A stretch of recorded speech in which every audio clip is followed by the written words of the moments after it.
acompañan en internet. ¿Cómo es? ¿Cómo es que los saludamos?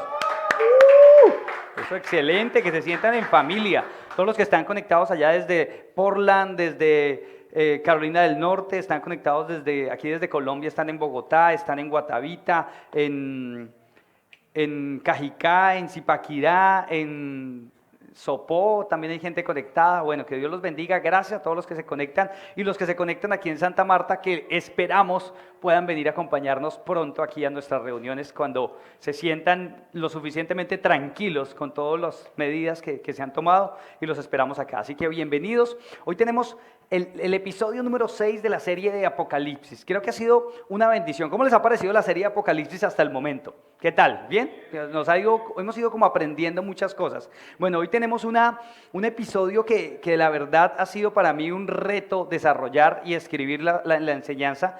Me tomó casi 3 días de trabajar intensamente en esta enseñanza porque definitivamente me tocó partirla en 2 partes. Así que el episodio de hoy, que se llama ¿qué hacer al oír y ver a Jesús? Será algo interesante para uno aprender qué hacer cuando ve y oye a Jesús. Hay algo que tenemos que hacer cuando pasa eso.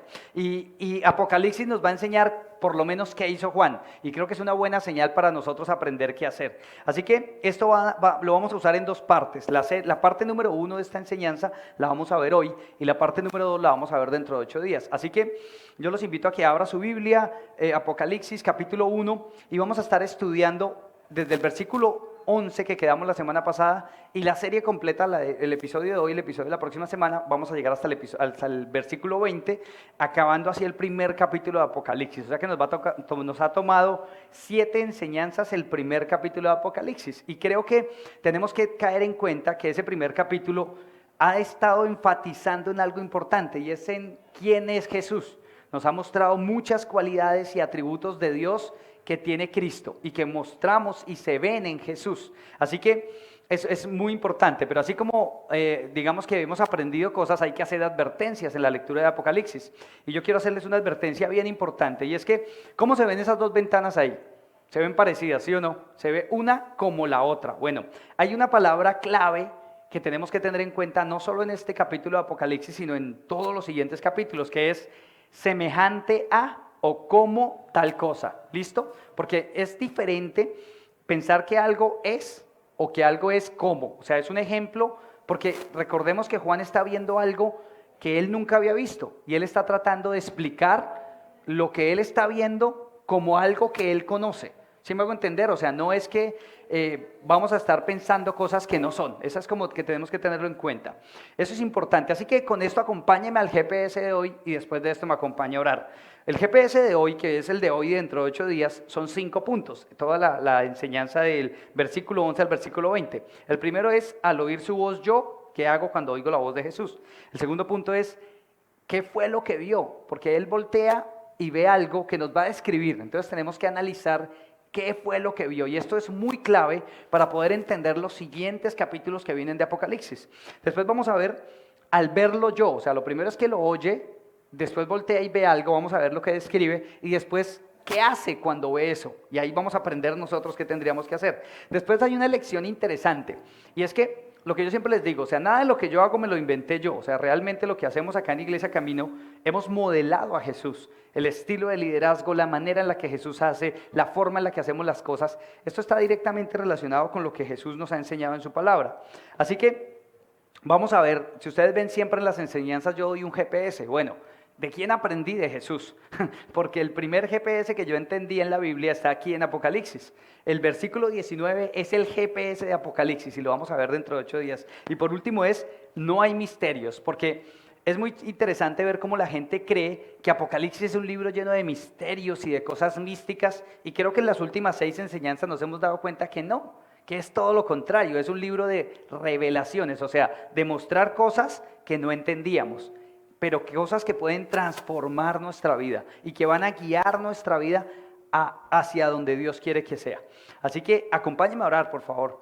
Padre, te doy gracias, Señor, por cada persona que está viendo este video, por cada persona que está aquí con nosotros reunido en esta casa, Padre. Gracias por ellos, toca sus corazones, habla con tu palabra a nuestras vidas, Señor, que seas tú transformando nuestra manera de pensar para que nosotros podamos cambiar nuestra manera de vivir, Señor. Te pido que hables a nuestros corazones, que guíes nuestra vida con esta enseñanza y que tu palabra sea expuesta con toda honestidad y con toda franqueza desde esta enseñanza, Padre. Te doy gracias, Dios, en el nombre de Jesús. Amén y amén. Así que arranquemos con nuestro primer punto, y es que al oír su voz. El versículo 11, para entrar en contexto, el versículo 10 lo vimos la semana pasada, pero solo lo voy a leer para entrar en el contexto al versículo 11. El versículo 10 de Apocalipsis 1 dice: en el día del Señor el Espíritu me tomó bajo su control y oí detrás de mí una voz tan fuerte como una trompeta. O sea, ¿qué es lo que está describiendo el que escuchó? Una voz tan fuerte como una trompeta. ¿Y cómo suena una trompeta? Aquí tengo una persona que está en el ejército y no sé si todavía lo hacen, pero antes tenían una trompeta para despertar. Eso es como le llamaba a despertarse. No sé cómo suene, pero eso suena muy fuerte, suena muy duro. Pero en la época del texto, en la época en la que escribe Juan, esas trompetas solo sonaban, o más que todo sonaban por 3 razones. La primera, cuando había guerra, y ellos sonaban la trompeta para reunir al ejército o a todo el pueblo para luchar. La segunda, cuando llegaba un rey, pero un rey victorioso. O sea, no sonaba con cualquier rey, sonaba era cuando el rey había ganado una batalla y entraba, sonaban las trompetas. Y la tercera vez que sonaba la trompeta, en el caso del pueblo de Israel, era cuando los llamaban cuando los convocaban a reunirse para adorar a Dios. En esas 3 ocasiones sonaba la trompeta. Pero acá está diciendo que esa trompeta sonaba, o sea, que la voz que él oyó sonaba tan fuerte como una trompeta. ¿Y qué pasa? Versículo 11. Recuerden que esa voz estaba atrás de Juan. Y él dice, miren lo que la voz decía como trompeta: yo soy el alfa y la omega. Eso ya lo estudiamos hace 3 sábados. El primero y el último. Escribe en un libro lo que ves y envíalo a las 7 iglesias que están en Asia Menor: a Éfeso, Esmirna, Pérgamo, Tiatira, Sardis, Filadelfia y la Odisea. Bueno, cuando hablamos de Asia Menor, aquí otra vez contexto, no podemos pensar en China, sí, el tigre asiático, China, zapatos, tenis, Mike. No es ese Asia del que están hablando. Están hablando de Asia Menor, que en la época de los romanos, esa Asia representaba estas provincias. Ahí ustedes pueden verlo, eso es el mar Egeo, eso es el Medio Oriente más o menos. Ahí en la parte de arriba usted ve que actualmente es Turquía. Y esos 7 punticos, la 1, la 2, la 3, la 4, están ahí marcados, son las 7 iglesias de Asia Menor. Contexto, se cree que en esas 7 iglesias estuvo Juan discipulando personas, o sea, Juan estuvo siendo pastor de esas iglesias en algún momento. Por eso conocía personalmente a la gente de las iglesias. Ahí están marcadas, o sea que esa voz como trompeta que Juan escucha, ¿qué le está diciendo? Y aquí hay 2 cosas interesantes. La primera es que dice que el Espíritu lo tomó, o sea, tomó el control de él el Espíritu. ¿Y qué dice? Volteó los ojos, echó babasa, se cayó al piso, tembló, le pasaron corrientazos como el Chavo. No, nada de eso. Él escuchó esa voz como trompeta, el Espíritu lo tomó y lo que él escuchó fue que le dijeron: haga algo. ¿Y haga algo para qué? Para bendecir a otros. ¿Sí o no? Es muy claro. No lo está mandando a hacer ninguna cosa loca, lo está mandando ¿a qué? A escribir un libro. Que vea y escriba. Eso es lo que lo está mandando a hacer, el Espíritu. ¿Sí me hago entender? Por eso es que yo no entiendo, para mí no empata, cuando alguien dice que el Espíritu lo toma y se cae y bota las sillas y hace show. No sé, para mí eso no es bíblico, porque yo no veo que nunca en la Biblia, no veo en ninguna parte que alguien que tome el Espíritu Santo haga eso. Lo que sí veo es a los endemoniados haciendo eso, que el demonio los botaba al fuego, los tiraba al piso, pero alguien lleno del Espíritu Santo en la Biblia nunca pierde el control. No lo he visto. Si usted lo encuentra, muéstremelo, porque yo llevo 20 años estudiando la Biblia y nunca lo he visto. Y este es un ejemplo de ello. Juan escucha la voz como trompeta, está el día del Señor, está lleno del Espíritu, el Espíritu lo toma. ¿Y qué lo están mandando a hacer? Escribir un libro. Y para escribir, ¿qué hay que usar? El cerebro, ¿sí o no? O sea, el cerebro no lo tenía apagado. Entonces, veamos el versículo 12. ¿Qué es lo que hace Juan? Entonces dice: me volví para ver la voz que hablaba conmigo. Cuando oyó la voz como trompeta, que lo mandó a hacer algo específico para bendecir a la iglesia, porque mire que lo mandó a escribirle a las 7 iglesias, ¿él qué es lo que hace? Le dice: ay no, Señor, yo no estoy listo, ¿por qué no mandan a Pablo, que se escribe mejor? Ah, no, ya se había muerto, tocaba otro. ¿Qué dice Juan? Automáticamente cuando escucha que Dios lo está mandando a hacer algo, voltea a mirar quién le está hablando. ¿Y usted y yo qué hacemos cuando Dios nos habla? Cuando claramente la Biblia nos dice que tenemos que hacer algo para servirle a otros, para bendecir a otros. ¿Qué hacemos? Ay, no, ¿yo por qué? Manden a otro más capacitado. Ay, no, yo no puedo, no, yo no sé, no, yo no soy capaz. Pero Juan, ¿qué dice? Juan no comienza a poner obstáculos. ¿Qué hace? Inmediatamente voltea a ver a Jesús. ¿Sí o no? Así que la primera enseñanza es cuando usted oiga la voz de Dios, que Dios le está diciendo y le está mandando a hacer algo, ¿cuál debería ser su actitud? Voltee a mirar a Jesús. O sea, dele vuelta a su camino completamente y busque a Jesús. Y eso es lo que hace Juan. Él dice, me volví para ver la voz que hablaba conmigo. O sea, mire cómo es claro que él estaba, ¿sí ve que dice? El Espíritu me tomó. Pero ¿quién volteó? O sea, él dice, y el Espíritu me tomó y yo comencé a dar vueltas. No, ¿qué hizo? Él volteó. O sea, él tenía control de su vida. Volteó a ver qué. Pero eso nos lleva al segundo punto del GPS, que es, ¿qué fue lo que vio? Porque él volteó a ver y aquí nos va a comenzar del versículo 12 al versículo 16 a describir lo que él vio. Y mire lo hermoso de lo que él vio. Dice, versículo 12, y vuelto, o sea, cuando se dio la vuelta para ver quién le hablaba, ¿qué vio? Vi 7 candeleros de oro. Y en medio de los 7 candeleros de oro, o sea, ¿qué es lo que está viendo? ¿Qué fue lo primero que llamó la atención de Juan cuando él voltea a mirar? 7 candelabros de oro, ¿no es cierto? ¿Cómo cree que se ven 7 candelabros de oro usted? ¿O a qué referencia hace en la Biblia? Recuerden que les dije que cada versículo de Apocalipsis me hace referencia a 2 versículos del Antiguo Testamento o del Nuevo Testamento, como mínimo. Por eso estudiar Apocalipsis es hilar algo muy interesante para poder estudiar el contexto de la Biblia en el Antiguo Testamento. Y esto ya lo leímos hace como 3 enseñanzas, que es lo que dice Isaías 11, 1 y 2. Que es el Espíritu del Señor y los 7 espíritus. ¿Se acuerdan que lo vimos cuando se hablaba que estaban los 7 espíritus del Señor alrededor de Jesús? Y esos 7 espíritus tienen que ver con el candelabro de oro que estaba en el templo. En Éxodo 25, 31, Dios manda a Moisés de la siguiente manera. Le dice, harás además un candelero de oro puro, labrado a martillo, se hará el candelero. Su pie, su caña, sus copas, sus manzanas y sus flores serán de lo mismo. O sea, un candelero ¿de qué? De oro macizo. Y eso tenía que estar encendido en el lugar santo 7 días a la semana, 24 horas al día. Los sacerdotes tenían que estar poniéndole aceite todo el tiempo para que el candelero estuviera botando llama. Y ese candelabro en el Antiguo Testamento, en el lugar santo, en el lugar donde la presencia de Dios habitaba, ¿qué representaba? El Espíritu de Dios. En Isaías habla de los 7 espíritus, ya lo leímos, se lo voy a mencionar nomás para mencionar, que es el espíritu de Jehová, el espíritu de sabiduría, el espíritu del consejo, el espíritu de conocimiento, el espíritu de inteligencia, el espíritu de poder y el espíritu de temor de Jehová. Eso es la descripción ¿de qué? Del carácter del Espíritu Santo. Por eso si se da cuenta el Espíritu Santo acá no dice el espíritu de electrochoques, el espíritu de voltear los ojos, el espíritu de echar babasa por la boca, no dice eso. El espíritu de tumbar gente para atrás, no dice eso.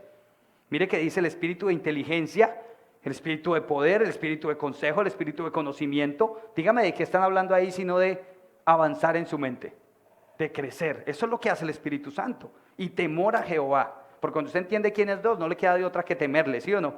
Entonces, esos 7 candeleros que ve Juan, más o menos lucen como este que está en la imagen. 7 candeleros de oro, él ve. Pero a veces uno no entiende qué significa esto, entonces tenemos que ir a otra referencia, que es Zacarías 4, del 1 al 7, se lo voy a leer. Anote la referencia, yo se lo voy a leer para que usted no tenga que ir a buscar allá en su Biblia, pero anótelo, dice, volvió el ángel a hablar conmigo, está hablando el profeta Zacarías, y me despertó, como un hombre que es despertado de su sueño, y me dijo, ¿qué ves? Y respondí, he mirado y he aquí un candelabro, todo de oro, con un depósito encima, y sus 7 lámparas encima del candelabro, y 7 tubos para las lámparas que están encima de él. Y junto a él 2 olivos, el uno a la derecha, el del depósito, y el otro a la izquierda del depósito. Proseguí y hablé diciendo, aquel ángel que hablaba conmigo. O sea, Zacarías tiene una visión, ¿y qué está viendo? El mismo candelabro de oro, ¿sí o no? Que está viendo Juan. Zacarías es escrito 600 o 700 años antes de Juan. Pero Zacarías, mire lo que sigue diciendo, y acá esto es clave. Dice, ¿qué es esto, Señor mío? Le está preguntando al ángel que le está hablando. Y el ángel que hablaba conmigo respondió y me dijo, ¿no sabes qué es esto? Y yo dije, no, Señor mío. Entonces respondió y me habló diciendo, esta es palabra de Jehová a Zorobabel.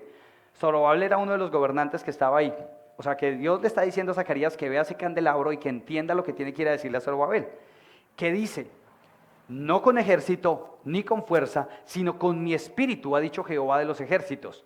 ¿Quién eres tú, oh gran monte? Delante de Zorobabel serás reducido a llanura. Él sacará la primera piedra con aclamaciones de gracia, gracias a ella. ¿Qué es lo que está diciendo allí? Que ese candelabro representa el Espíritu de Dios y que no es con fuerza, ni con poder, ni con ejército humano, sino ¿con qué? Con su Santo Espíritu. ¿Qué representa el candelabro? El poder del Espíritu Santo, ¿sí o no? El poder del Espíritu de Dios. ¿Es claro ese? Hasta ahí solo estamos interpretando la Biblia a la luz de la Biblia. No nos vamos a inventar nada loco, porque la Biblia nos lo está explicando, ¿sí o no? Entonces, lo primero que él ve son 7 candelabros que representan la presencia del Espíritu Santo. ¿Alrededor de quién? Vamos a seguir leyendo. En medio de él, ¿se acuerda que decía? Y en medio de los 7 candelabros, miremos el versículo, volvamos a Apocalipsis 1, versículo 13. Y en medio de los candelabros, a uno semejante ¿a quién? Al Hijo del Hombre. Aquí. Y en medio de los 7 candelabros, a uno semejante al Hijo del Hombre. ¿Cómo estaba vestido? Vestido de una ropa que llegaba hasta los pies y ceñido por su pecho con un cinto de oro. O sea, está viendo un man ahí parado con el aspecto del Hijo del Hombre. ¿Se acuerdan cuando leímos hace unos días Daniel? Que habla de que el Hijo del Hombre, bueno, aquí hay una referencia. El término aparece 82 veces en el Nuevo Testamento. ¿Cuál término? El Hijo del Hombre. Y en los evangelios siempre es pronunciado por Jesús. O sea, en los 4 evangelios, el único que se hace referencia a sí mismo como el Hijo del Hombre, ¿quién es? Jesús mismo. O sea, él habla de él en tercera persona refiriéndose a él mismo como ¿quién? Como el Hijo del Hombre. ¿Por qué? Porque cualquier judío que hubiera leído la Biblia, y todos los judíos lo hacían todos los sábados en las sinagogas, entendía que ese título hacía referencia a Daniel 9, 7. Ya lo vamos a leer más adelante, pero entendían que ese era el título para el Mesías. O sea, ¿a quién está viendo Juan? A Jesús. Uno con aspecto como el Hijo, semejante. ¿Se acuerdan que les dije semejante? Y vamos a ver por qué dice semejante. Porque él conocía a Jesús. ¿Quién escuchó todas las veces que Jesús dijo el Hijo del Hombre y se refería a él? ¿Quién? Juan mismo. ¿No ve que el man estuvo caminando con Jesús todo el tiempo que él estaba predicando? O sea, si alguien podía decir ese es Jesús, era Juan. Pero mire que no dice es Jesús. ¿Qué dice? Semejante al Hijo del Hombre. O sea, él decía como que parece Jesús, pero no estoy seguro, ¿sí me entiende? O sea, lo volteé a mirar y como que es Jesús. Y Juan conocía a Jesús, pero dice semejante, o sea, no lo asegura. ¿Por qué? Porque primero mire la vestidura que tiene. Ropas hasta que llegaba a los pies, ceñido su pecho con un pectoral de oro. ¿Y eso hace referencia a qué? Otra vez tenemos que ir a Zacarías. Entonces este texto, si se dan cuenta, ahí está la imagen de lo que es el sumo sacerdote. Esa era la vestidura del sumo sacerdote, que era como una túnica blanca hasta los pies, de lino finísimo, dice la Biblia, y esa túnica tenía que ser resplandeciente, limpia. Y si ven el pectoral que tiene ahí el sumo sacerdote, esa era la pechera del sumo sacerdote para ver ofrecer los sacrificios. Jesús, ya lo vimos la vez pasada, cuando hablábamos más arribita de Apocalipsis, que veíamos que Jesús es el sumo sacerdote. Pero mire lo que dice Zacarías 3, capítulo 3, versículo 4. Dice, el ángel les dijo a los ángeles que estaban junto a él, quítenle esa ropa. Luego le dijo a Josué, mira, he borrado tu pecado y te vestiré con las prendas finas que usan los sacerdotes. O sea, ¿qué representa esa ropa fina o ese lino fino? Igual también lo vamos a ver en el Antiguo Testamento, en Levítico. No nos da tiempo, pero básicamente lo que está diciendo es la pureza, sin pecado, limpio, inmaculado. Eso representa esas vestiduras blancas. O sea, él está viendo al uno que se parecía a Jesús con unas vestiduras blancas, resplandecientes, y con un pectoral de oro. O sea, está viendo a Jesús como ¿quién? Como el sumo sacerdote. ¿Sí o no? O sea, la pinta de Jesús es la de el sumo sacerdote. El pectoral de oro representa eso. Hay algo interesante acá que tenemos que tener en cuenta más adelantico, lo vamos a conectar con Daniel, que es que la primera piedra, ¿sí ve que el pechera del sumo sacerdote tenía 12 piedras? La primera piedra que tenía era de berilio, Berilio era una piedra preciosa que, bueno, se menciona en diferentes textos en la Biblia, pero en Éxodo 28:20 y Éxodo 39:13 específicamente hablan de esa piedra y hace referencia a la santidad. O sea, que aquí están hablando de Jesús y su aspecto de santidad como sumo sacerdote. ¿Es claro lo que está viendo Juan? O sea que esa vestidura blanca no es como el Jesús hippie así con la ropa blanca y una cinta aquí como lo pintan en algunos cuadros y una cinta así aquí como Miss Universo, así doradita así de medio. No, es más parecido a esto porque es una pechera. Sí, no es una cinta así que atraviesa su pecho así que dice señorito cielo. No es una cinta de esas de reina, es un pectoral parecido al del sumo sacerdote. ¿Listo? Veamos el versículo 14 y aquí comienza a describir algo. Y es que, bueno, ahí está hablando lo del berilio y aquí comienza a describir algo. Mire cómo dice, su cabeza y sus cabellos eran blancos como blanca lana, como nieve. O sea, si ustedes se dan cuenta, ¿por qué Juan dice semejante al Hijo del Hombre? Porque es que él no conoció a Jesús canoso. Él no conoció a Jesús con el cabello blanco. ¿O será que sí? Vamos a verlo más adelante si sí lo conoció. Porque hay un texto donde dice que sí lo vio así, pero no lo tenía asociado. Porque él dice, su cabeza eran cabellos blancos como blanca lana, como nieve. Ese como nieve, como blanca lana, sí, mire, yo busqué una fotico ahí más o menos de la nieve. ¿Sí ven el blanco de la nieve? Nosotros que estamos aquí en Santa Marta, a menos que hayamos ido a la Sierra Nevada, no conocemos el blanco, la nieve. Pero los que nos ven de Estados Unidos y de otros países donde sí nieva, esa nieve que uno ve es blanco. Es más, cuando el sol refleja sobre lo blanco de la nieve se ve resplandeciente. Por eso uno ve a personas que están caminando en la nieve con gafas negras para el sol. Porque el sol refleja tanto en la nieve tan blanca que les puede dañar los ojos. Imagínense. Así que hace la referencia Juan de los cabellos de él. Pero vayamos a Daniel 7, ahora sí, para identificar qué significan ese pelo blanco como blanca nieve. Dice, Daniel capítulo 7, versículo 9. Estuve mirando hasta que fueron puestos tronos y se sentó un anciano de días, cuyo vestido era blanco como la nieve y el pelo de su cabeza como lana limpia. ¿No es la misma descripción? Su trono llama de fuego y las ruedas del mismo fuego ardiente. Daniel está teniendo una visión. ¿Y qué está viendo? Al mismo Jesús, ¿sí o no? Pero me encanta aquí esto. O sea, es claro que en Daniel 7 y en Apocalipsis están hablando del mismo personaje. Es claro, ¿sí o no? Pero miremos ahora otra cosa. El versículo 14, mire lo que dice. Sus ojos como llamas de fuego y sus pies semejantes al bronce bruñido refulgente como en un horno. Por eso puse una foto de los X-Men, porque a menos que usted entienda qué significa los ojos como llamas de fuego y el bronce bruñido como, si ve que es como, semejante a, no está diciendo que son, porque entonces usted se va a imaginar ahí a Cíclope, que bota fuego por los ojos, el de los X-Men, o se va a imaginar a uno que tenga un poder y los pies sean de fuego. No, calmaos, respiren profundo, deje de ver anime, deje de ver tanto manga, deje de ver tantas historietas y piense que esto es un cómo. ¿Por qué? Porque este personaje Juan nunca había visto eso. Él lo que está haciendo es mirando eso y diciendo, ¿cómo describo esto? Si me mandaron a escribirlo, entonces él tiene que buscar una imagen que permita expresar lo que él está viendo. Por eso, si usted se pone a dibujar eso, le va a salir como un X-Men ahí con poderes en los ojos, en la lengua, en los pies. No es un X-Men, es Jesús. Así que entendamos primero qué significa. Ya vimos que la ropa representa su santidad, que su cabello blanco representa que es el anciano de días. ¿Se acuerda que así lo mencionan en Daniel? O sea que es el eterno, dos atributos de Dios en Jesucristo. Ahora, ¿qué significa esto de los ojos como de fuego y sus pies bruñidos como el bronce? Entonces, acompáñenme a leer primero eso de los ojos de fuego. Primera de Pedro, capítulo 1, versículos 6 y 7 dice lo siguiente: en lo cual vosotros os alegráis, aunque ahora, por un poco de tiempo, si es necesario, tengáis que ser afligidos en diversas pruebas, para que sometidos a prueba vuestra fe, mucho más preciosa que el oro, el cual aunque perecedero, se prueba ¿con qué? Con fuego, sea hallada en alabanza, gloria y honra, cuando sea manifestado ¿quién?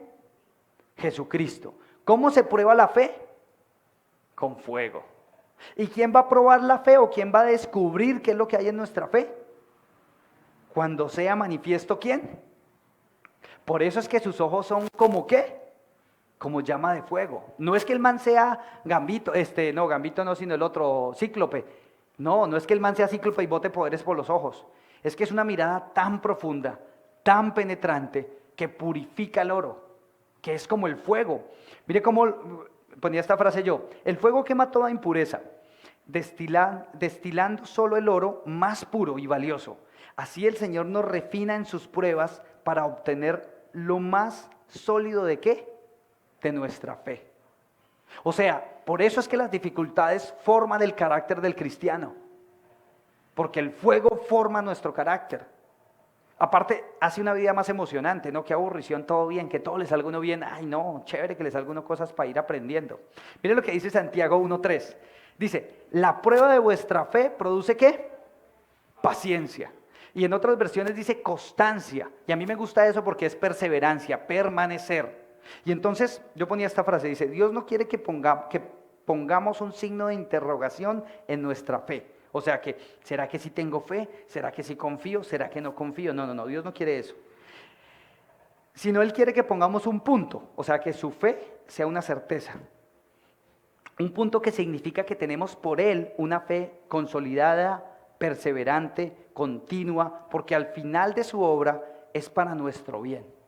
Eso es lo que pasa. Cuando nos pasan dificultades, esos ojos de fuego, que todo lo ven, que todo lo conocen, esos ojos, imagínense que a usted lo mira a Jesús con esa mirada que es como fuego, que prueba la fe. Y lo está mirando el man que todo lo conoce, que sabe lo que usted hizo el verano pasado, como en la película. Que sabe quién es usted, que sabe lo que usted ha hecho o lo que usted no ha hecho y él le dijo que hiciera. ¿Cómo sería pararse usted y ver esos ojos de fuego? ¿Será que su fe se quema? De eso es de lo que está hablando Juan, no de un X-Men.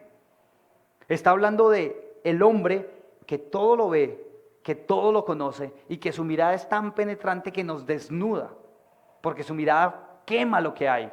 Ese es el como fuego que está diciendo Juan. Cuando entendemos eso y entendemos de quién estamos hablando, pasemos a los pies. Mire lo que dice. Y sus pies, semejantes ¿a qué? A bronce bruñido, refulgente como en un horno. Bueno, el bronce en esa época era el metal más duro que ellos conocían, porque el bronce era con el que hacían los escudos, las armas y demás. O sea que el bronce en el original, yo busqué en el griego, y en el original no dice bronce, dice un metal firme. O sea, la traducción más, más apropiada debería ser, y sus pies parecían un metal firme. ¿Y este metal de qué habla? O sea, ya vimos que los ojos de fuego hablan de que sus ojos, su mirada va a probar nuestra fe. Ya vimos que sus vestiduras blancas hablan de su santidad, que sus cabellos blancos hablan de su eternidad, de que es el anciano de días. Pero esos pies de bronce y metal firme, ¿qué representan? Y yo ponía estas tres cosas: su majestuoso poder, el peso de su presencia y la firmeza de su carácter. Él es el mismo ayer, hoy y siempre. ¿Cómo se llama eso? Un carácter firme. Pero imagínese una persona que tenga los pies como un metal firme. Ustedes no sé si han visto, bueno, no sé si han peleado, pero yo en una época me quería ser el del club de la pelea, sí, pero más chiquito, pero yo quería ser el del club de la pelea. Entonces hacía peleas y no sé qué. Y hay algo en las peleas callejeras, y es que el que se cae pierde.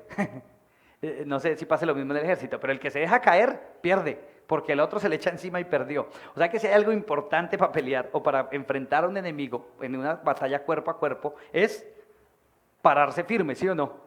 Si a usted le tiemblan las piernitas, perdió. Y aquí están hablando de un man que tiene un peso en su presencia, o sea que sus pies son tan firmes que nada ni nadie lo puede tumbar. Imagínense la presencia de ese majestuoso poder y de esa firmeza de carácter de Jesús. ¿De qué me están hablando esos pies de un metal firme? De una persona firme, de un carácter firme, de un Jesús que no va a tener excusa con el pecado, de un Jesús que a lo malo lo va a llamar malo y a lo bueno bueno, porque así lo vemos en toda la Biblia. Pero a veces lo que pasa es que nos gusta el Jesús de las caricaturas, el Jesús buena onda, el que es medio hippie, el que es todo paz y amor, sí, ese nos gusta.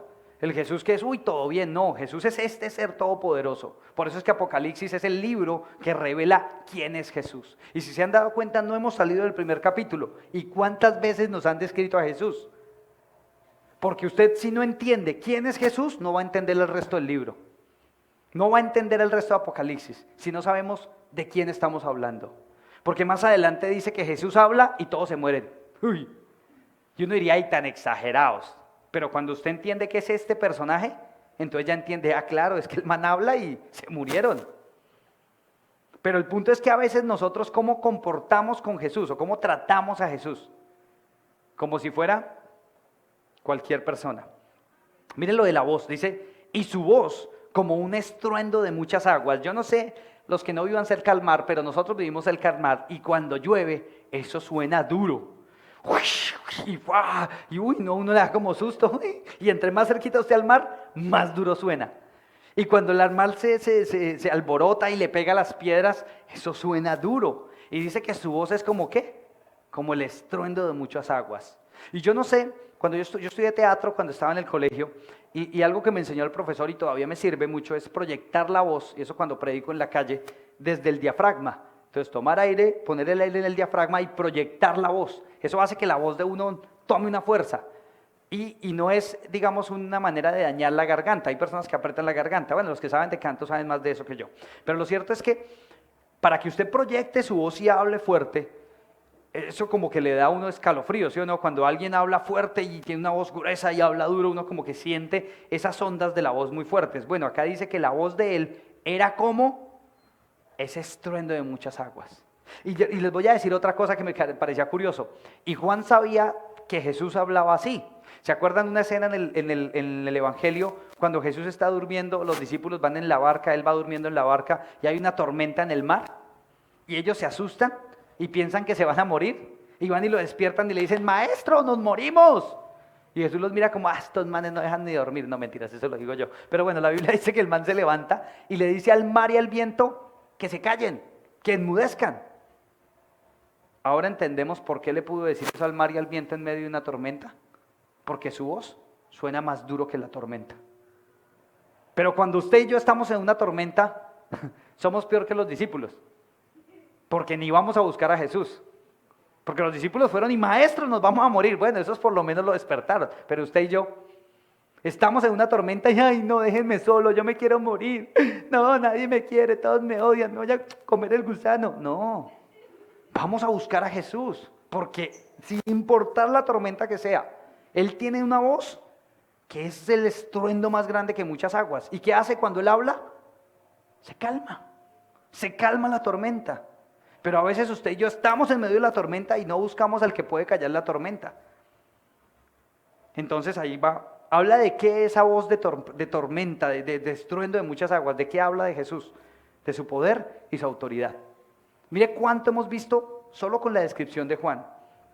Pero vayamos a otra referencia, Ezequiel 43:2. Mire lo que dice. Ezequiel 43:2 dice, y he aquí la gloria del Dios de Israel, que venía del oriente, y su sonido era como ¿qué? Como el sonido de muchas aguas, y la tierra resplandecía a causa de su gloria. Uy, qué poderoso eso, ¿no? Yo no sé si a usted lo emociona, pero a mí me pasa como Amparo, me ericé, cuando yo pienso en eso. O sea, imagínese una persona tan poderosa que solo con su presencia cambie el ambiente. Uf, eso es muy poderoso. Pero vayamos otra vez a Daniel, un poquito hacia atrás, Daniel capítulo 7, versículo 13. Mire lo que dice acá. Dice, miraba yo en la visión de la noche, y he aquí con las nubes del cielo venía como un ¿qué? Como un hijo de hombre. Es la primera referencia en toda la Biblia que mencionan este término, el hijo del hombre. Y vi como un hijo de hombre, que vino hasta el anciano de días, y le hicieron acercarse delante de él. Versículo 14. Y luego y le fue dado dominio, gloria y reino. ¿A quién? Al Hijo del Hombre. Para que todos los pueblos, naciones y lenguas le sirvieran. Su dominio es dominio eterno, que nunca pasará, y su reino uno que no será destruido. ¿Es claro quién es el Hijo del Hombre? ¿Es claro lo que está viendo Daniel? Ahora miremos en Daniel 10, versículos 5 y 6. Ahí un poquito más adelante, Daniel 10, versículos 5 y 6, mire lo que dice. Dice, y alcé mis ojos y miré, y he aquí un varón vestido de lino y ceñido sus lomos de oro, de ufa. ¿De quién está hablando Daniel otra vez? ¿A quién se le parece? Dice, sul de oro, versículo 6, su cuerpo era como de berilio. ¿Se acuerdan que les dije que el berilio era la primera piedra del sumo sacerdote que era blanca y representaba la santidad? O sea que el cuerpo de este hombre, ¿a qué se parecía? Algo blanco que resplandecía. ¿De quién está hablando? Del mismo Jesús. Y su rostro parecía un relámpago y sus ojos como antorchas de fuego. ¿A quién se le parece? ¿A quién está viendo Daniel? Y sus brazos y sus pies como de color del bronce bruñido. ¿A quién está hablando Daniel? ¿A quién está viendo Daniel en esta visión? Y el sonido de sus palabras, ¿como qué? Como el estruendo de una multitud. ¿A quién está viendo Daniel? Recordemos, Daniel es un libro escrito 750 años antes de Juan. No se conocieron. Pero ¿a quién está viendo Daniel? ¿Y a quién está viendo Juan? Al mismo Jesucristo. ¿No es la misma descripción? Ahora mire lo que dice Ezequiel, otro profeta que tuvo esta visión. En Ezequiel 1:24 dice, y oí el sonido de sus alas como andaban, como sonido de muchas aguas. Y mire la referencia que usa Ezequiel, como la voz ¿de quién? Del Omnipotente, como ruido de muchedumbre, como el ruido de un ejército cuando se paraban, bajaban sus alas. O sea, lo que está describiendo Ezequiel es que lo que él vio sonaba como un ejército, era tan fuerte como la voz del Omnipotente. Vamos a ver más adelante en Ezequiel que él escucha la voz de Dios. O sea, él sabía de lo que estaba hablando. ¿Qué acabamos de identificar en todo esto que hemos leído? Del Nuevo y del Antiguo Testamento. Que Jesús es ese ser todopoderoso. ¿Y qué está enfatizando Juan? Que ya conocía a Jesús, que fue su maestro, que él lo conocía. Cuando él voltea a mirar, ¿qué está viendo? Pues para mí la conclusión es esta, y es la única conclusión sensata, más allá de pensar que tenía fuego por los ojos, pies de no sé qué, que la cintica de mis universo, no, es esto. Es claro que Jesús es Dios, el ser más poderoso del universo. ¿Tenemos eso claro? Nos lo ha dicho 5 veces Apocalipsis hasta este momento. Y ha enfatizado claramente en los atributos de Dios puestos en Jesús. El que describe Daniel es a Dios, al anciano de días. Y en Apocalipsis, ¿a quién está describiendo Juan? A Jesús. Eso lo que me enseña es que Jesús es Dios. Que Jesús tiene toda autoridad. Recuerden 3 prédicas atrás cuando hablamos del amo del universo. Ese es Jesús. Ahora, ¿quién es Jesús para usted? Es lo que deberíamos preguntarnos. Porque si creemos que Jesús es todo eso que acabamos de leer, ¿cómo deberíamos comportarnos frente a Él? ¿Cómo deberíamos conectar con lo que Él nos manda hacer? ¿Qué deberíamos hacer cuando oímos su voz? Si entendemos que Jesús es todo eso que vimos. Y no una caricatura. Pero sigamos leyendo, mira lo que dice el versículo 16. En su mano derecha tenía 7 estrellas y de su boca salía una espada de doble filo. Otra vez, no es un X-Men, no es que el man abre la boca y le sale una espada, no. ¿Qué sale de la boca? Palabras, ¿sí o no? Normal. O sea, entendemos que cuando él habla, palabras, ya más adelante lo vamos a ver. Pero arranquemos desde lo primero. Dice en su mano derecha que habían 7 estrellas. Entonces, vamos a ver una referencia de qué hay en la mano derecha de Dios, qué hay en la mano derecha de Jesús. ¿Listo? Miremos, acompáñame a leer Juan capítulo 10, el mismo autor, el Evangelio de Juan, capítulo 10, versículo 26 y 27. Lo voy a leer en la versión TLA, el versículo 26 y 27. Y él dice, pero ustedes no me creen porque no me siguen, ni me obedecen. Mis seguidores me conocen y yo también los conozco a ellos. ¿Es claro lo que está diciendo Jesús? Ese ser todopoderoso, ¿qué está diciendo? Que los que le creen, que los que lo siguen, que los que lo obedecen, ¿son quiénes? Sus seguidores. O sea, ser seguidor de Jesús no es ponerme la camiseta, yo amo a Jesús, ponerle una calcomanía al carro, pita si amas a Jesús. No, eso no es ser seguidor de Jesús. Ser seguidor de Jesús según este texto es ¿qué? Creer lo que Él dice, obedecer lo que Él manda y seguir lo que Él dice que hay que seguir. Eso es ser seguidor de Jesús. ¿Quién lo está diciendo? El mismo Jesús. Mire lo que dice el versículo 27 y 28 en la TLA. Son como las ovejas que reconocen la voz de su pastor ¿Quiénes? Los seguidores. Escuchamos la voz de Jesús y sabemos cuándo está hablando Jesús y cuándo no. Y Él las conoce a ellas. ¿Tiene usted una relación con Jesús donde Él lo conoce a usted? Mis seguidores, dice Jesús, me obedecen. Vuelve y lo dice 3 veces en el mismo texto. ¿Qué es un seguidor de Jesús? ¿El que hace qué? El que le obedece. Dice, y yo les doy vida eterna. ¡Wow! ¡Qué poder! O sea, Él nos da vida eterna. Nadie me los quita. Me encanta esto. Quiero que leamos el versículo 28 y 30, pero ahora en la versión Reina Valera. Dice así, y yo les doy vida eterna, y no perecerán jamás, ni nadie que me los arrebatará de mi mano. ¿Qué tiene Jesús en su mano? 7 estrellas. Más adelante, en la siguiente enseñanza vamos a ver eso de los candelebros y la estrella, qué significa, porque en Apocalipsis no hay misterio sin resolver. Pero entendamos algo, ¿qué tiene Él en su mano derecha? Nadie me las arrebata de mi mano. O sea, ¿qué tiene Él en su mano según Juan? A sus seguidores. Yo les pregunto, si usted es seguidor de Jesús, si usted lo obedece, si usted lo sigue, si usted le cree lo que dice ahí, y usted está en la mano de Jesús, que es el ser más poderoso del universo, el diablo puede venir a quitarle las cosas. El diablo puede venir a maltratarlo. El diablo puede venir a dañarlo. ¿Alguien puede hacer algo en contra suya? A menos que Jesús lo deje. ¿Por qué? Porque usted está en su mano. ¿Sí o no? Y esto me encanta porque en Pedro, Jesús le dice a Pedro, Pedro, Satanás te ha pedido para zarandearte.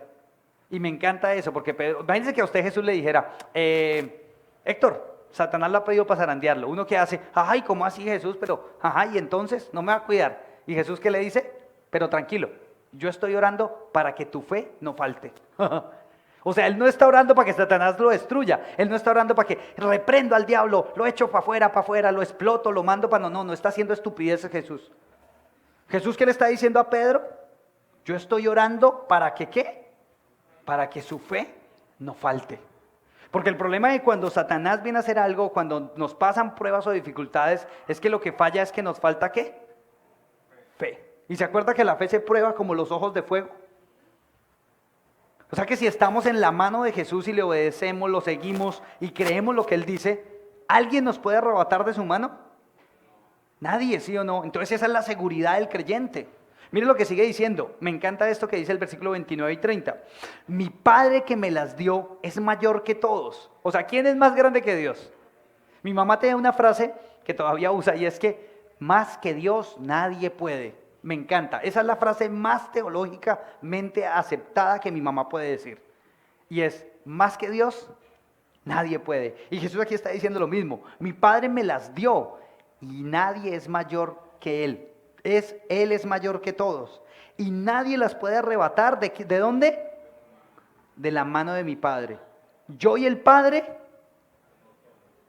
uno somos. Me encanta. ¿Se acuerdan que en Daniel está describiendo al anciano de Días? Y es la misma descripción de Juan que está describiendo a Jesús. O sea, ¿de quién están hablando? Del mismo Dios. Cuando hablamos de Jesús, cuando hablamos del Padre, estamos hablando del mismo ser soberano del universo. Ahora, si le creemos a ese ser y creemos lo que dice Juan 10, y usted es seguidor de Jesús, y usted le obedece, y usted lo sigue, y usted cree lo que Él dice, entonces, ¿usted está en la mano de quién? Del ser más poderoso del universo. Entonces, ¿cuál es su miedo? ¿Cuál es su temor? ¿Qué lo amedrenta? ¿Qué le hace huir? Si usted está en la mano del ser más poderoso del universo. Ahora, miremos la siguiente parte. Dice, y de su boca salía ¿qué?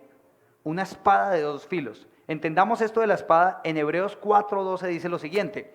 Porque la palabra de Dios es viva y eficaz y más cortante que toda espada de 2 filos y penetra hasta partir el alma y el espíritu y las coyunturas y los tuétanos y discierne los pensamientos y las intenciones del corazón. Esto me encanta porque yo llevo predicando la palabra de Dios por lo menos entre 19 y 20 años y es muy interesante para mí ver cómo, sin importar si predico en una iglesia con 300 personas o en una casa con 2 personas y comienzo a hablar de la palabra de Dios, no de mi sabiduría, no, de la Biblia, y comienzo a explicar algo de la Biblia, siempre hay alguien que dice, ¿y a usted quién le contó? ¿Y usted por qué sabe eso?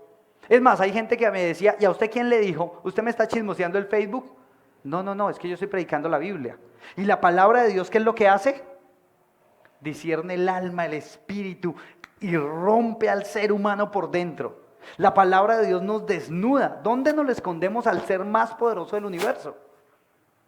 Y el punto es que muchas veces creemos que se trata del predicador o de que, uy, no es que ese hombre tiene una palabra de sabiduría. No, el man lo único que está haciendo es predicando la Biblia, pero es que la Biblia es la palabra de Dios y la palabra de Dios lo que hace es que desnudar el alma del hombre, no dejar donde escondernos para tener que decir, Señor, te necesito. Porque el punto es que a veces no creemos en su palabra lo suficiente. Mire, yo ponía esta frase, su palabra desnuda mi alma y sus ojos ven quién realmente soy. Ese es del Jesús del que nos está hablando Apocalipsis, del ser más poderoso del universo. Y mírenlo cómo termina la descripción, dice, su cara se veía como ¿qué? Como el sol, cuando brilla con fuerza. Y ojo acá porque quiero hacer una claridad. Esto no significa que Jesús sufre de acné y que tiene la cara brillosa, ¿sí? Que se tiene que comprar cremas para quitarse los granos. No, como los adolescentes que, ay, están todos brillantes, pero ay, no está haciendo referencia a eso. Está haciendo referencia a que la cara de Jesús era tan resplandeciente que parecía el sol al mediodía. Y creo que aquí en Santa Marta todos sabemos a qué se refiere cuando el sol está al mediodía y esa pepa de sol está allá arriba y usted no tiene dónde esconderse porque no hay sombra en ningún lado y le da a usted con toda su fuerza, ¿sí o no? Es más, si usted intenta mirar, hasta le arden los ojos, ¿sí o no? Eso es lo que está hablando Apocalipsis. Mire lo que dice Daniel 12:3 con respecto a esto. ¿Cuál es el atributo de Dios? Ya vimos que sus palabras son como una espada y eso representa su verdad, su palabra que desnuda nuestra alma, ¿sí o no? Ahora vamos a ver qué significa eso de que su rostro resplandece. Dice en Daniel 12:3, los entendidos resplandecerán como el resplendor del firmamento, y los que enseñan la justicia a la multitud como las estrellas a perpetua eternidad. ¿Qué está diciendo Daniel entonces? Que ¿quién resplandece así? Los justos y entendidos, los sabios y entendidos. Y dice que Jesús resplandecía como ninguno otro. O sea, ¿cuáles son los atributos de Jesús que nos está diciendo que su cara resplandece? Que Él es sabio y es entendido. Mire lo que dice Mateo 13:43, hablando Jesús. Entonces los justos resplandecerán como el sol. En el reino de su Padre, el que tiene oídos para oír, oiga. Me encanta esto porque Jesús está diciendo lo mismo que está diciendo Daniel. Y es que los justos, ¿qué van a hacer? Resplandecer como el sol. ¿Y qué es lo que está diciendo Juan que ve en Jesús? Que su rostro resplandece como el sol en todo su poder. O sea, Él es el ser justo por excelencia y Él es el ser sabio por excelencia. O sea, que tenemos que entender que no hay nadie que resplandezca más que Él. Mire lo que dice el Salmo 7, versículo 9. Que los perversos dejen de hacer el mal. Apoya al justo, Dios es justo. Y él examina nuestros pensamientos y deseos. O sea, está diciendo que Dios, que es el mismo Jesús, ¿es qué? Justo. Por eso es que Él resplandece como el sol. Pero aquí yo tengo una pregunta, y es algo que es curioso de ver. Cuando Juan voltea y ve todo eso y comienza a describir lo que ve y a explicarnos, dice, o sea, yo veo que Juan, ¿qué? No se sorprende. Juan no se asusta. Juan no hace, ¡ah! ¿Qué es eso? ¿Quién es ese Pokémon? ¿Qué es eso? No, él no dice, es un X-Men, no. Él no se asusta. Él solamente está tratando de describirnos al Jesús que él está viendo allí. ¿Por qué no se asusta? Acompáñame a leer Mateo 17:2. En Mateo 17:2 dice que Jesús fue y tomó a Juan, a Pedro y a Jacobo y se fue a un monte. Y allá dice que se transfiguró delante de ellos y resplandecía su rostro como ¿qué? Como el sol. Y sus vestiduras se hicieron blancos como la luz. O sea, Juan ya había visto a Jesús así. Claro. Pero cuando él lo ve, como que, wow, o sea, es una cosa muy imponente. Y resumamos todos los atributos de Dios en Jesús hasta este momento, entendiendo todas esas semejanzas o cómo de la manera correcta. Primero que es el Mesías, Rey Redentor, cuando se pone el título de Hijo de Hombre. Segundo, que es el sumo sacerdote para la eternidad. ¿Sí o no? Tercero, que es sin pecado, que es perfecto. Cuarto, que Él todo lo ve y todo lo sabe, esos ojos de fuego. Quinto, que Él no cambia, carácter firme, esos pies de bronce. Quien su palabra expone todo en todos, esa palabra que es como una espada. Quien juzga a todos.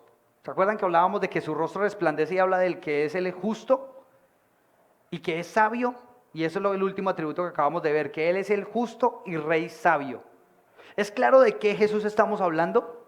Es claro que no estamos hablando de el Jesús buena gente de Semana Santa que se le paran los pelos hacia el lado de la playa y dice, oh discípulos, síganme. Y habla así como en cámara lenta. No, es claro que no estamos hablando del muñequito al que le ponen velas, de un man que tiene todo pinta, que parece de revista Novedades, así con ojos azules, bonito, barbado, así todo lindo, con un cinto acá que dice Miss Universo y que tiene la foto así. No, eso no es Jesús. Eso es un cuadro bonito que alguien pintó. Pero el Jesús de la Biblia es este ser poderoso, sobrenatural, soberano en todo aspecto. De ese Jesús es del que yo me enamoré hace 21 años. Ese Jesús fue el que me cogió a mí y me hizo ¡pa! Cambie su vida.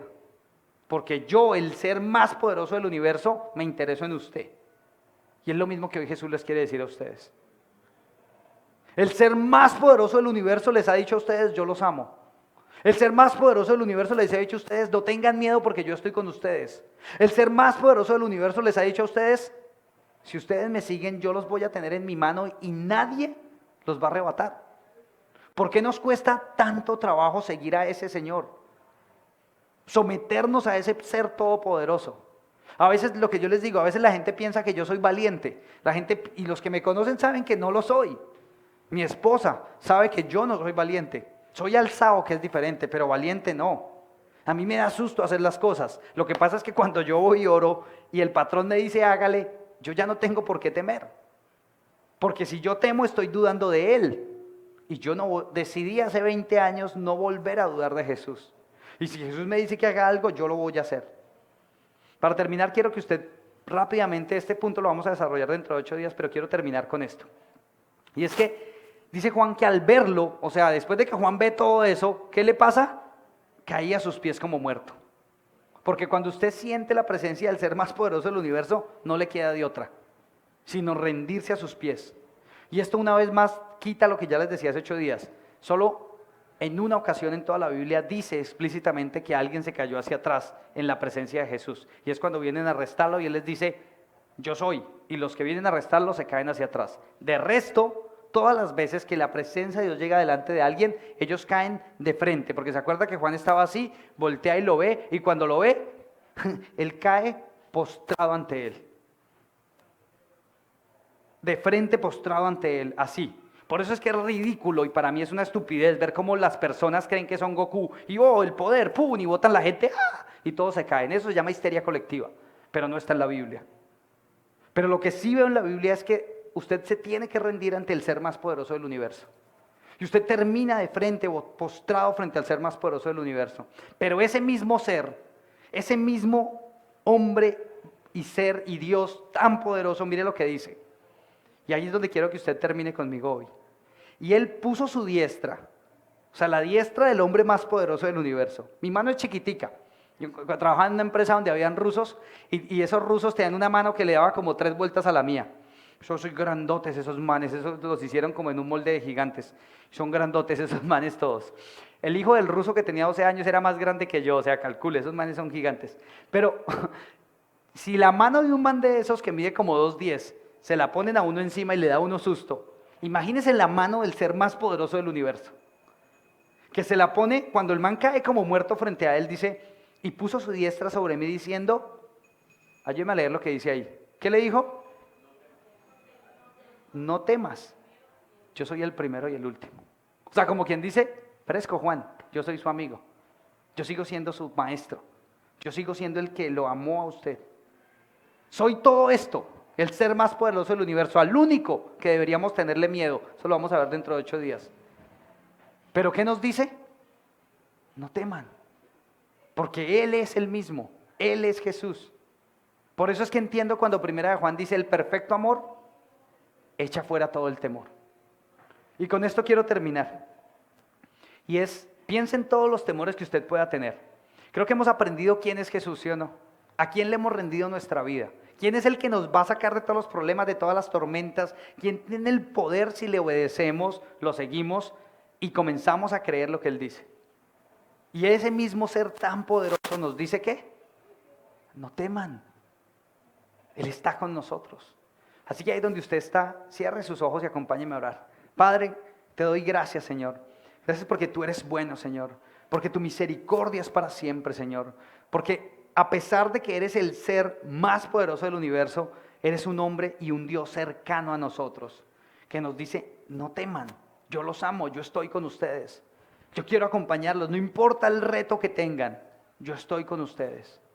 Señor, ayúdanos a que esta semana podamos confiar en ti, podamos descansar en ti y soltar nuestros temores, soltar la incertidumbre, quitar las inseguridades y entender que tú eres ese ser todopoderoso.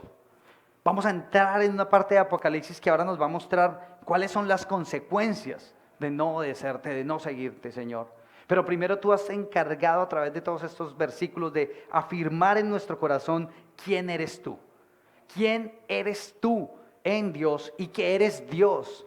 Padre, afirma esas palabras en nuestro corazón y ayúdanos a no volver a temer, a no tener más miedo de las circunstancias, de los problemas, de las necesidades, más miedo de volver a caer, Señor, y entender que tenemos es que buscarte a ti, seguirte a ti, obedecerte a ti, creer lo que tú dices, para entender que en ti no tenemos que temer, que en ti no hay temor, Padre, porque tu perfecto amor, el amor que nos dice no teman, yo soy el primero y el último, es en el que podemos confiar, Padre. Te doy gracias, Señor, te alabo y te glorifico, Padre, y pongo nuestras vidas en tus manos y te pido que nos ayudes esta semana a profundizar en nuestro corazón que no tenemos por qué temer, porque si tú estás con nosotros, nada ni nadie puede estar contra nosotros. Te alabamos y te glorificamos, Señor, en el nombre de Jesús. Amén y amén.